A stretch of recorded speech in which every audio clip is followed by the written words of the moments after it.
quiet streets where families feel safe, the real monsters hide in plain sight, waiting to strike. The Smith family drove up to their new house on a sunny afternoon in June. The suburb of Willow Creek was everything they'd dreamed of. Neat rows of houses, green lawns, and kids riding bikes. John Smith, a tall man with broad shoulders and a warm grin, stepped out of the minivan first. He looked like he could have been a rugby player in his younger days, but now he was a project manager at a construction firm. His wife Anna followed, her dark hair tied back, her eyes scanning the house with hope. She was a stay-at-home mom, always busy with their two kids, Tim, an 8-year-old with a curious streak, and Sara, a 2-year-old who babbled constantly. The house was a 2-story colonial, painted white with black shutters. A wide porch stretched across the front, and a big oak tree shaded the yard. It was perfect, or so they thought. John carried boxes inside while Anna held Sarah's hand. Tim ran ahead, already claiming a room upstairs. "This one's mine!" he shouted, his voice echoing in the empty house. They spent the day unpacking. The living room smelled of fresh paint. Anna set up the kitchen, humming softly. John wrestled with furniture, joking about his manly skills. By evening, they sat on the couch, eating pizza from cardboard boxes. The kids were happy, giggling as they played with toys on the floor. But as night fell, the house felt different. The air grew heavy, like a storm was coming. Anna tucked Sara into her crib and kissed Tim goodnight. She and John climbed into bed, exhausted. Around midnight, a sound woke Anna. A faint scratching, like nails on wood, came from the ceiling above. She sat up, heart thumping. "John, did you hear that?" He stirred, half asleep. "It's just the house. Old places creak." His voice was calm, but Anna wasn't so sure. She lay back down, staring at the dark ceiling. The scratching stopped, but now she heard something else. A soft thump, like footsteps in the attic. She told herself it was nothing. Old houses made noises, right? The next morning, Tim ran downstairs. "Mom, my toy car was in the kitchen." "I left it in my room." Anna frowned. The red plastic car sat on the counter, far from where Tim played yesterday. "Maybe you brought it down and forgot," she said, but her stomach twisted. She hadn't touched it. John was at work already, and Sara couldn't climb out of her crib. That day, Anna kept busy. She unpacked more boxes, arranged photos on the mantel, and took the kids to the backyard. The sun was bright, but the house loomed behind her, its windows like eyes. She shook off the feeling. "Just new house jitters," she muttered. That night, the sounds came again. Scratching, then a low creak from the hallway. Anna gripped John's arm. "There's someone in the house," she whispered. He grabbed a flashlight and checked every room. Nothing. No open doors, no broken windows. But when he came back to bed, his face was pale. "It's fine," he said, but his voice shook. The next day, Anna noticed something else. A small handprint on the bathroom mirror, too big for Sara's, too small for Tim's. She wiped it away, her hands trembling. She didn't tell John. He'd say she was imagining things. But deep down, Anna felt it. The house wasn't empty. Something, or someone, was watching them. By the end of the week, Tim started acting strange. He didn't want to play in his room anymore. "It feels weird up there," he said, clutching his toy car. Sara, too, seemed fussy, crying at odd times. Anna tried to stay calm, but the house felt alive. Shadows moved in the corners of her eyes. Doors creaked when no one was near. And every night the scratching returned, louder, closer, like it was clawing its way toward them. John laughed it off when Anna told him, "You're tired, babe. New house, new stress." But even he started checking the locks twice before bed. The Smiths wanted a fresh start in Willow Creek, but the house had other plans. Something unseen was waking up, and it wasn't friendly. The Smiths tried to settle into their new life in Willow Creek, but the house wouldn't let them. Anna kept herself busy, hoping routine would chase away the unease. She scrubbed the kitchen counters, hung curtains, and took Tim and Sara to the park down the street. But every time she stepped back into the house, a chill crept up her spine. It was like the walls were holding their breath, waiting. One morning, Anna found the front door ajar. Just a crack, but enough to make her heart skip. She was sure she'd locked it the night before. "John?" she called, thinking he might have gone out early. No answer. He was at work, and the kids were in the living room watching cartoons. She shut the door, turned the deadbolt, and checked it twice. Must have been the wind, she told herself, but the air was still outside. That afternoon, Tim came running to her, his face pale. "Mom, my crayons are gone." He led her to his room. The box of crayons, always on his desk, was missing. They searched under the bed, in the closet, everywhere. Nothing. Anna tried to calm him. "We'll find them, sweetie." But later, while folding laundry, she found the crayons in the washing machine, snapped in half, their bright colors smeared in the drum. Her hands shook as she pulled them out. Tim hadn't been near the laundry room. That evening, John came home tired, his tie loose. Anna told him about the door and the crayons. He frowned, rubbing his neck. Maybe Tim's playing pranks. Kids do that. But his voice wasn't convincing. Anna didn't push it. She didn't want to scare the kids, but she started keeping Sara closer, even during naps. The next day, they met their neighbor, Mr. Gray. He knocked on the door, holding a plate of cookies. He was an older man, maybe 60, with wild gray hair and eyes that darted too much. His smile was too wide, like it didn't fit his face. "Welcome to the neighborhood," he said, his voice raspy. "Hope you're liking the house." Anna thanked him, but his stare lingered on the kids. Tim hid behind her leg, and Sara whimpered. "Old place like this has stories," Mr. Gray said, unprompted. "People come, people go. Some leave things behind." He chuckled, but it sounded wrong, like he was laughing at a secret. John, standing nearby, raised an eyebrow. "What kind of stories?" he asked. Mr. Gray shrugged. "Oh, just talk. You'll see." He left, but Anna felt his words stick like damp air. That night, the house grew louder. The scratching returned, now from the walls, not just the ceiling. Anna lay awake, listening. It wasn't random. It had a rhythm, like someone tapping a message. She nudged John. "Hear that?" He listened, then got up, grabbing a flashlight. He checked the house again, every corner, every closet. Nothing.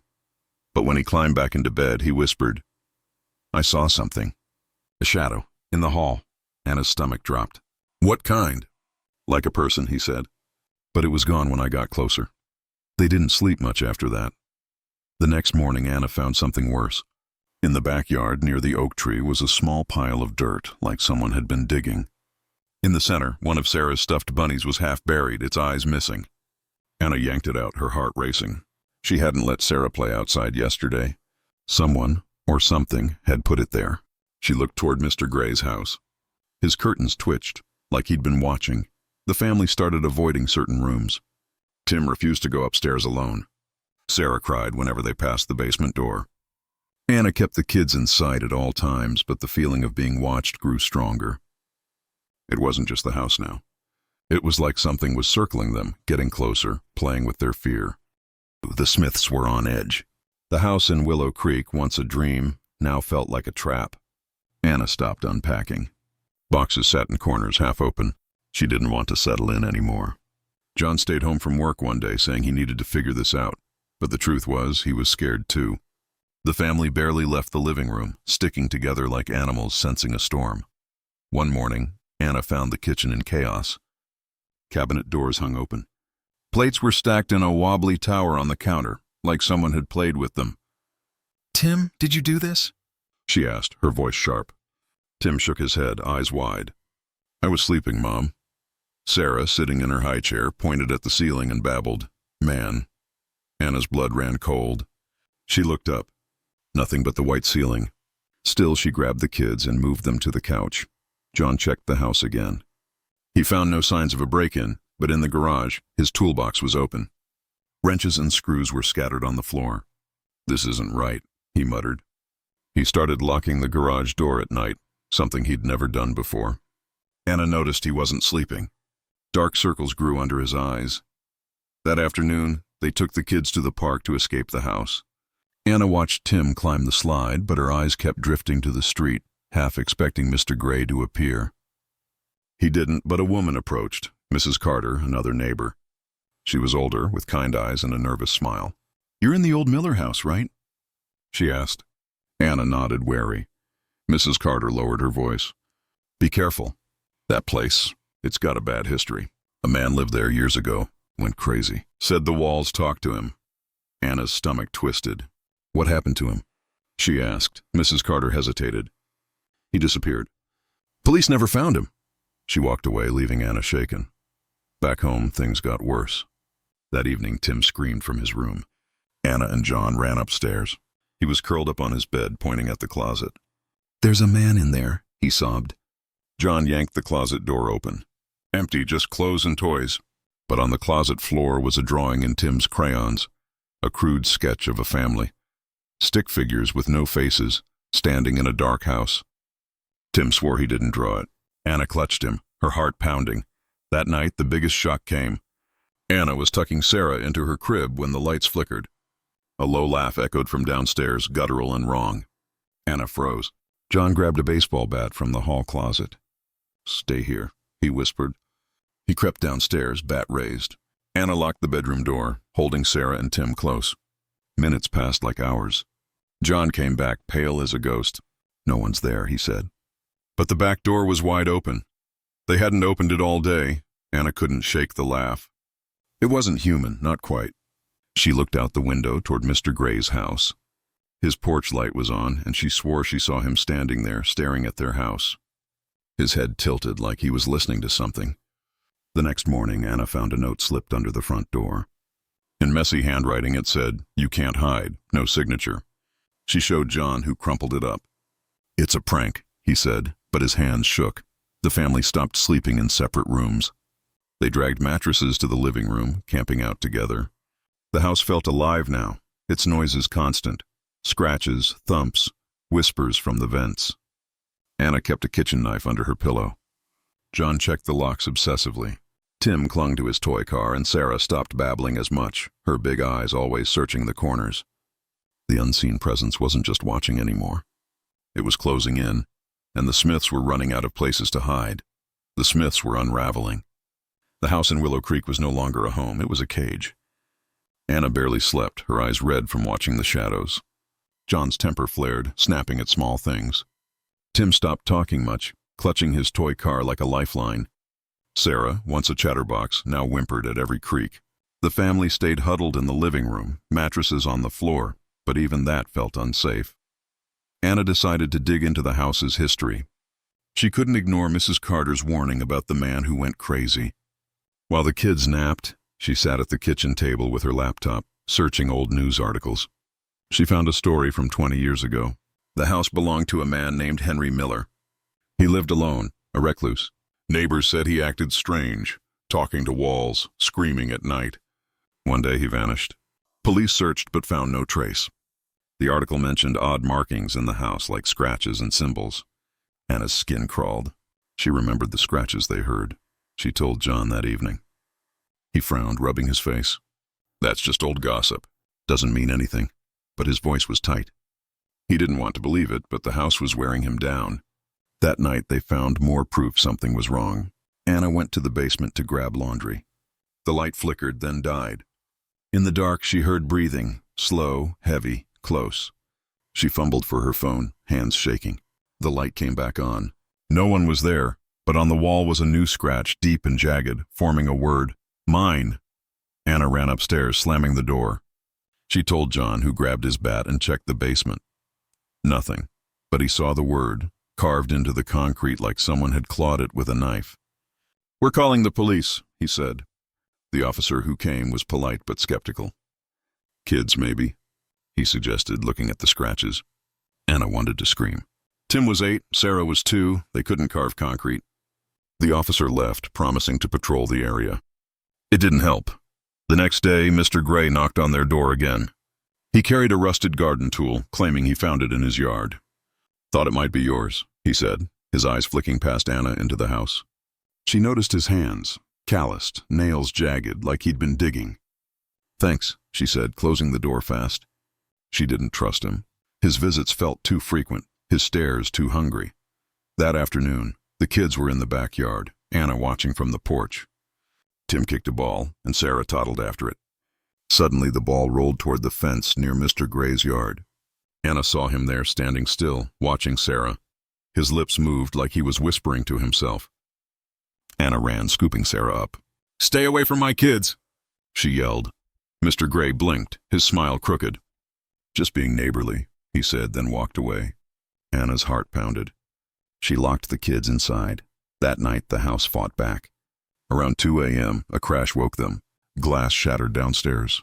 John bolted out of bed, bat in hand. Anna grabbed the kids, huddling in the corner. John came back, his face white. The living room window had smashed. From the inside. No one was there, but a cold breeze blew through the house. On the coffee table, written in dust, was another word. Stay, Anna cried, holding Tim and Sara. John boarded up the window, his hands shaking. They didn't sleep. The unseen presence wasn't hiding anymore. It was bold, angry, claiming the house as its own. Anna looked at John, her voice a whisper. We need to leave. He nodded, but they both knew it wasn't that simple. Something wanted them there, and it wasn't letting go. The Smiths were trapped in their own home. The house in Willow Creek was a nightmare they couldn't wake from. Anna and John barely spoke now, fear choking their words. Tim stopped playing, his toy car forgotten on the floor. Sara clung to Anna, her small hands gripping tight. The family stayed in the living room, doors locked, windows boarded. But the house didn't care. It was alive and it was angry. Anna kept the knife close, tucked under the couch cushion. John installed a security camera, a cheap one from the hardware store. They watched the grainy feed on his phone, hoping to catch something, anything, to explain the madness. But the camera only showed empty rooms and flickering shadows. At night the noises grew worse. Scratching turned to banging like fists on walls. Whispers slithered from the vents, too soft to understand but loud enough to terrify. Anna swore she heard her name once, hissed in the dark. One morning, Anna found Tim staring at the basement door. He's down there, he whispered. Who? Anna asked, her voice shaking. Tim's eyes were wide, haunted. The man. He wants us to stay. Anna pulled him away, locking the basement door. She didn't ask more. She was too scared of the answer. John decided to confront Mr. Gray. He marched to the neighbor's house, pounding on the door. Mr. Gray answered, his wild hair messier than usual, his eyes gleaming. Problem, John? He asked, smirking. John held up the note that said, You can't hide. This you? He demanded. Mr. Gray's smile widened. Kids play pranks. You should watch yours better. John wanted to hit him, but something in Mr. Gray's stare stopped him. Something unhinged, like a dog ready to bite. He left feeling worse than before. That afternoon, the family tried to act normal. Anna made sandwiches, but no one ate. Tim drew in a notebook, his crayons shaking in his hands. Sara sat quietly, staring at the wall. Then a scream, high and sharp, came from the backyard. Anna dropped her knife and ran. Sara was gone. The back door was open, swinging in the wind. Sara! Anna shouted, her voice breaking. John and Tim joined her, searching the yard. They found her in the shed, curled up in the corner, unharmed, but crying. The shed door had been locked from the outside. A rusty padlock hung loose, one they'd never seen before. Anna carried Sara inside, sobbing. How did she get in there? She asked John. He shook his head, his face gray. Tim whispered, The man took her. Anna wanted to scream, but she held it in for the kids. That night they checked the camera footage. At 2:14 a.m., the backyard feed showed a figure, tall, thin, moving too fast to see clearly. It stood by the shed, then vanished. John played it again and again, his hands trembling. That's not a kid, he said. The attack came at midnight. The lights went out, plunging the house into black. A low laugh filled the air, the same guttural sound from before. Anna grabbed the kids, pulling them under the couch. John stood with his bat, shouting, Show yourself! A crash came from the kitchen, glass breaking, metal clanging. Footsteps thumped closer, heavy and deliberate. Anna's heart pounded so loud she thought it would burst. The laughter stopped. Silence was worse. John swung his bat into the dark. It hit something solid. A grunt, then a scuffle. The lights flickered on. Mr. Gray stood there, blood dripping from his nose, eyes wild like an animal's. This is my house, he screamed, lunging at John. Anna pushed the kids behind her, grabbing the knife. John wrestled Mr. Gray to the floor, pinning him. Call the police, he yelled. Anna dialed 911, her hands shaking so bad she dropped the phone twice. The police arrived, cuffing Mr. Gray. He ranted as they dragged him away. You don't belong here. It's mine! Anna clung to the kids, tears streaming. The officers searched the house. In the basement, they found a hidden door behind a shelf. It led to a crawl space filled with old blankets, food cans, and scratched words on the walls. Mine. Stay. Watch. Mr. Gray had been living there, inside their walls, watching them. The family thought it was over. But as the police car drove away, Anna heard a whisper from the vent. "You can't leave." Her blood froze. Mr. Gray was gone, but the house wasn't done. The police took Mr. Gray away, his screams echoing down the street. The Smiths stood in their living room, shaken but alive. The house was quiet for the first time in weeks, but it wasn't peaceful. Anna held Sara tight, her toddler's face buried in her shoulder. Tim gripped John's hand, his toy car forgotten. The officers promised to investigate the crawl space, but they urged the family to stay somewhere else. "This place isn't safe," one said, glancing at the scratched walls. John and Anna didn't argue. They packed bags that night, clothes, toys, a few photos. The plan was to stay at a hotel until they could sell the house. Anna couldn't look at the walls without seeing mine carved into them. John kept checking the locks, even as they loaded the car. "We're done with this place," he said, but his voice was hollow. Tim whispered, "What if it follows us?" Anna shushed him, but his words gnawed at her. They drove to a motel on the edge of town.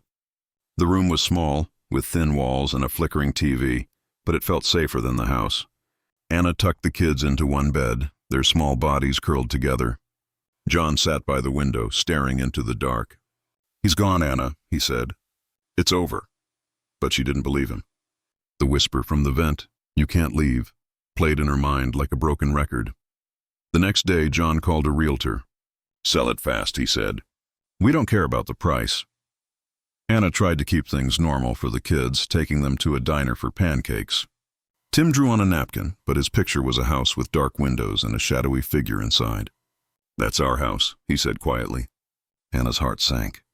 Sara, usually silent now, pointed at the drawing and said, "Bad man."